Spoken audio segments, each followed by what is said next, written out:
안녕하세요. 퀴즈사랑 86회차 시작하겠습니다.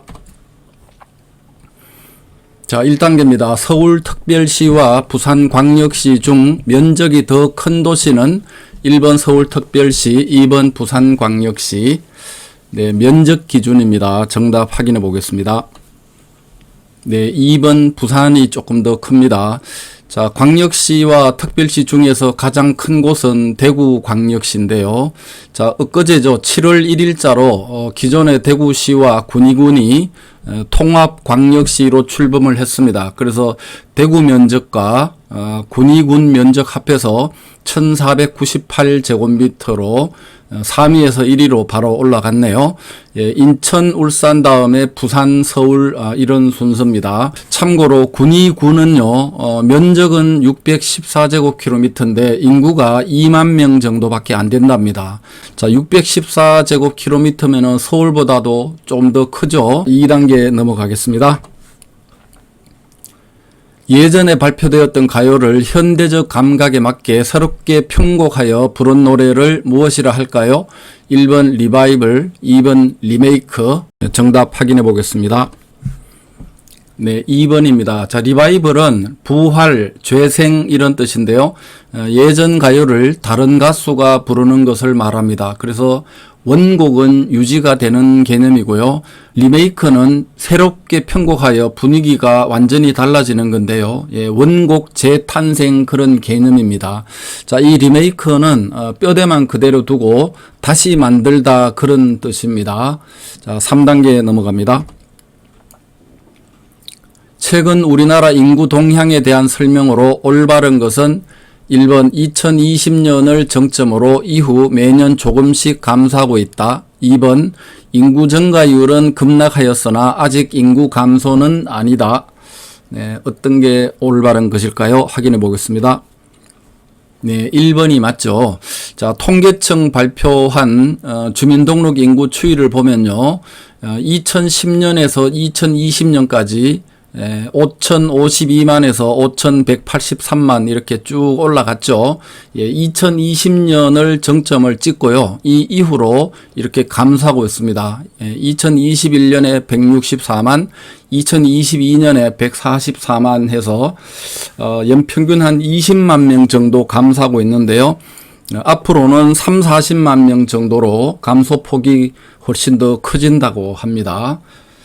자, 4단계 넘어가겠습니다. 개구리, 도롱뇽, 두꺼비, 맹꽁이 등은 대표적인 양서류인데 양서류란 무슨 뜻일까요? 1번 태양, 햇빛 노출을 꺼리는 동물, 2번 물과 땅에서 사는 동물. 네, 정답 확인해 보겠습니다. 네, 2번이죠. 양서류는요, 한자 보시면 두량자에 살 서자입니다.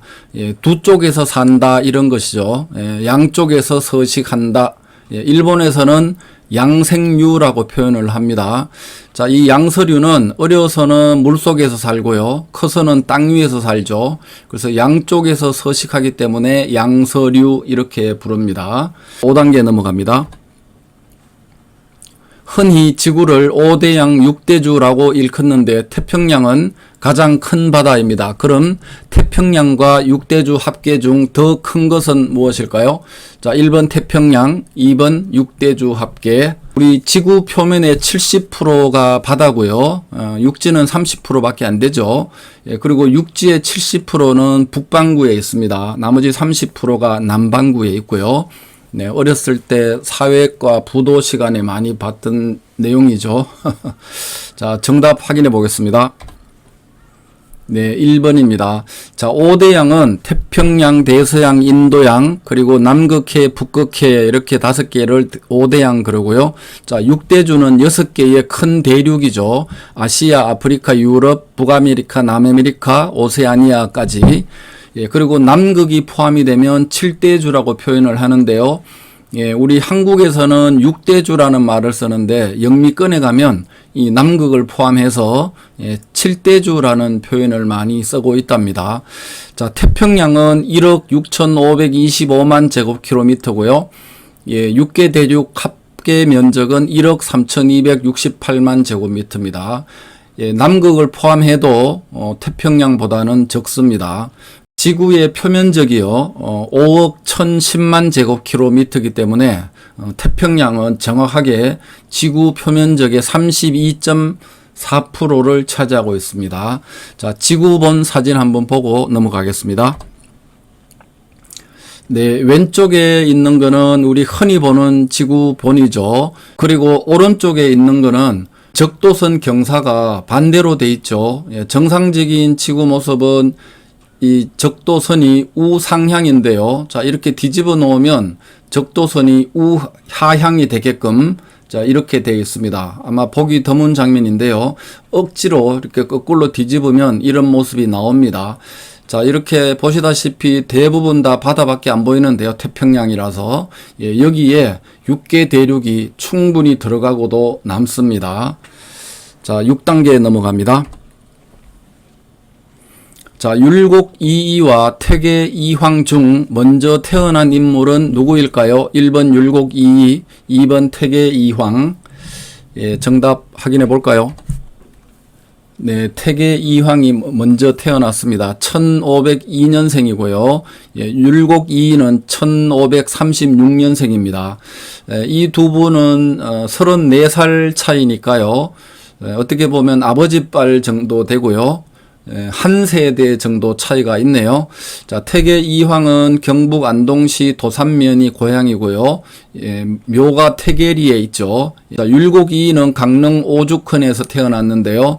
예, 신사임당의 친정이죠. 예, 그러니까 외갓집에서 태어난 거고요. 율곡 이이의 고향은 경기도 파주 파평면 율곡리가 고향입니다. 예, 여기에 묘도 있고요. 예, 율곡의 호도 바로 이 파주에 있는 율곡리에서 따온 거죠. 자, 마지막 7단계 넘어갑니다. 아래의 유명 인물 중 묵과 과거 시험에 합격한 무관 출신 장군 2명은 누구일까요? 자, 여기 6명의 장군이 있는데요. 자, 이 중에 2명만 무관 출신이고요. 나머지는 문과 과거 시험 합격한 장군들입니다. 아마 굉장히 생소한 문제일 것 같은데요. 자, 오리지널 무관 출신 장군 2명 누구인지 한번 찾아보십시오. 자, 정답 확인해 보겠습니다. 네, 남이 장군과 이순신 장군 둘 뿐입니다. 자, 우리 역사 시간에 배웠던 인물 중에 원균도 묵과 합격자입니다. 자, 나머지 여기 있는 강감찬 장군은 이 고려 성종 때 문과에 장은급제했습니다. 36살 때. 예, 문과 장은급제했던 인물이고요. 예, 서희도 마찬가지고요. 윤관, 김종서, 예, 그리고 권율 장군은요. 선조 때 문과에 46세로 문과 과거시험에 합격했는데요. 이 권율의 사위가 이항복이잖아요. 우리 역사 시간에 많이 들었던 이항복인데 이 사위보다도 오히려 2년 늦게 과거에 합격을 했습니다. 자, 그리고 여기 없지만 우리 장군 그러면 뭐 김유신 장군, 계백 장군, 얼지문덕 장군 이런 장군들 또 올릴 텐데요. 자, 이런 장군들은 과거 제도가 생기기 전이죠. 뭐 신라 시대, 뭐 백제 시대, 고구려 시대 그런 장군들이기 때문에 예, 문과, 무과 이런 시험이 없을 때 인물이기 때문에 여기에 출제할 수가 없는 인물입니다. 자, 어쨌든 우리가 아는 유명한 장군들 중에 남이 장군과 이순신 장군, 원균 이렇게 셋밖에 없다는 게 아주 뜻밖의 사실이네요. 자, 이 남이 장군은요, 18세 때 무과 합격했고요. 자, 이순신 장군은 32세에 합격을 했고요. 예, 원균은 27세에 합격을 했습니다. 예, 춘천에 가면 남이섬이 있는데요. 그 남이섬에 있는 무덤은 가짜 묘입니다. 빈 묘고요. 실제 묘는 경기도 화성에 남이장군 묘가 있습니다. 자, 7개 다 마쳤습니다. 자, 오늘 문제는 어떠셨는지요? 자, 이 채널이 유익하다, 도움이 된다 생각하시면 가족이나 절친에게 소개도 부탁드리겠습니다. 자, 다음 주 화요일 저녁 87회차에서 뵙겠습니다. 감사합니다.